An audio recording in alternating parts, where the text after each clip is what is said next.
Hello, I'm Uzair and thanks for joining in. I often get asked as to how to get started with video ads, and there's a lot of confusion as to how to get started. So to run your video ads, you need to use Google Ads.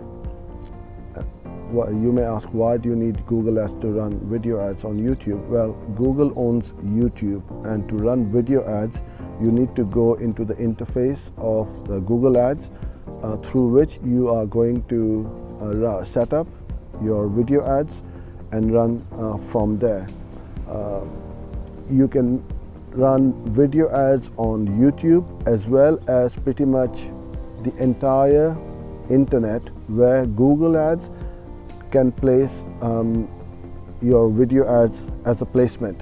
So let's say, for example, on CNN, they have embedded a video from their channel, and they are allowing other advertisers to run ads on their video, and this is what we mean by monetization, that CNN have monetized their videos by running other people's ads on their video.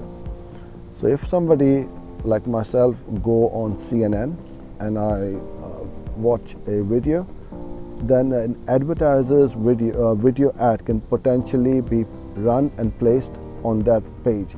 So what I'm trying to say is, I'm not on YouTube. I'm on a third-party website like CNN, BBC.com, Huffington Post, all these blogs and big websites and networks where they have got a tremendous amount of traffic. You can get in front of your audience over there as well by running video ads through Google Ads. It's amazing how much views you can get and how many people will see your brand on various websites all over the internet and obviously on YouTube. So thanks for joining in, and I look forward to seeing you in my next video very soon.